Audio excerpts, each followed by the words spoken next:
Hi there, this is Josh from Literary Gladiators, and today I'm here with a book review. The book that I'm going to be reviewing is A First Time for Everything, written and illustrated by Dan Santat. And I finished this book in 3 hours. It was that good.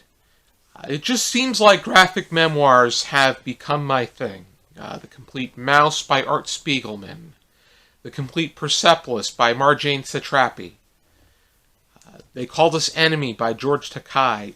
All of them were 5-star graphic memoirs.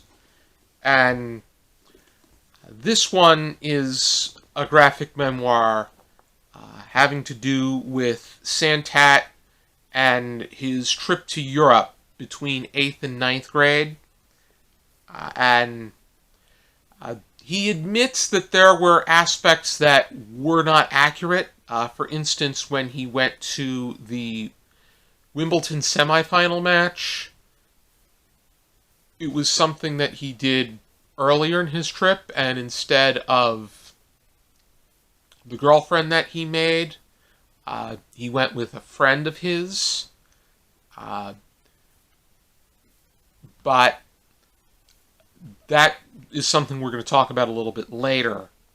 But I admire that he at least says it right at the end of his book than in an interview several years later, like a lot of them do. Or we figure it out in through some other source. But Santat, in middle school, had a very rough time. He points out how cynical and cruel things were. But after he graduates from middle school, during the summer, he's invited to take part in a 3-week trip to Europe. And his parents really want him to do so because they feel that this is the best opportunity for him. And they themselves really haven't been able to travel and probably would not be able to offer him something of that nature. The guide happens to be his speech coach from middle school, Mrs. Bjork. And Mrs. Bjork reminds me a lot of Mrs. McGrady, who was the lunch lady on the children's television show Arthur. And he goes to... He takes this trip to Europe with a few male students, Braden and Daryl, and a few female students, Shelley, Joy, and Amber. He gets along better with the male students, whereas the female students are, they will often pick on him. He visits 5 countries, and these include France, specifically Paris, Switzerland, particularly Lucerne, Germany, particularly Munich, Austria, where he visits both Salzburg and Vienna, and the UK, in particular London. Some of the experiences that he engages in include he has his first drink of Fanta, which he falls in love with. He tries fondue. He tries beer for the first time. He stays at a pretty cool place with very welcoming hosts. And he attends the semifinal match at Wimbledon.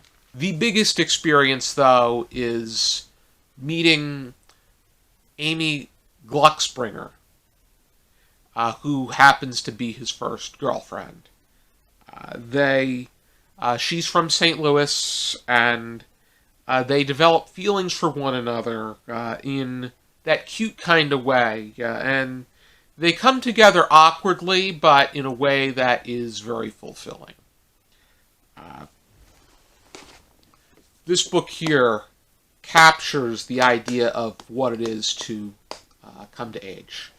And I really saw reflections of myself within this piece, between the insecurities and the habits of overthinking situations, and how we are often much harder and more,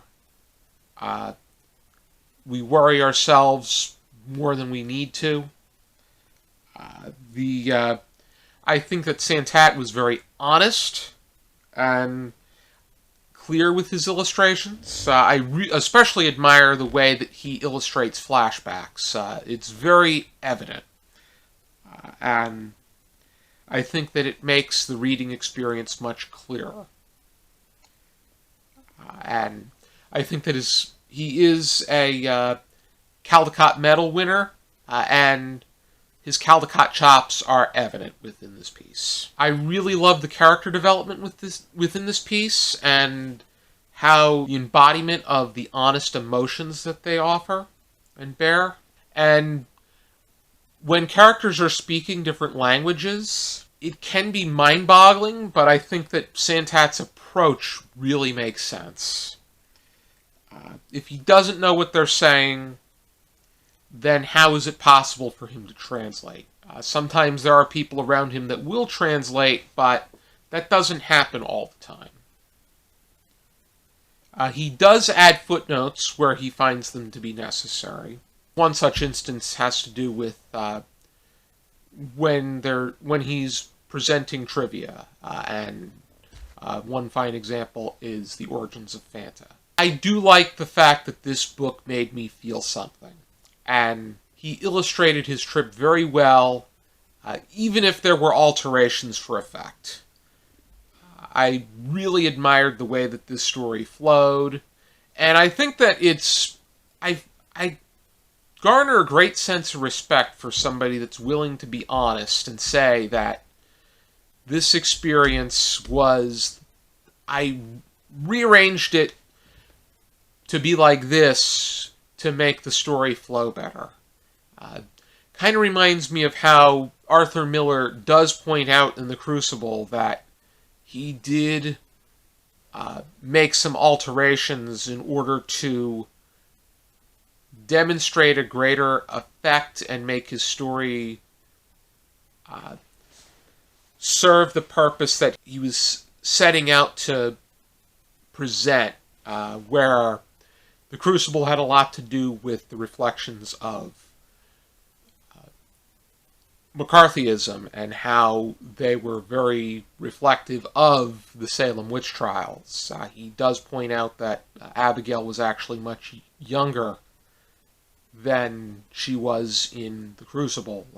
In The Crucible, she was about 17, where in actuality she was 11, which this is a book like this, the alterations are not as deep, but there's still differences. I think that this book should have a huge impact on its target audience, and I think that it will motivate them to try new things in a world that is huge and opportunistic. And I gave this a perfect 5 stars. So it joins Mouse, Persepolis, and They Call This Enemy as graphic memoirs that are 5-star reads. And I'm now pretty inclined to look for more graphic memoirs as well.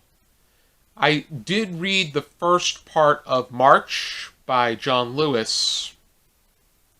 It is not a 5-star read, but I'm still engaged and inclined to want to read more. And I want to thank you for tuning into this video. I hope you check out some more videos from our channel. And for now, keep reading.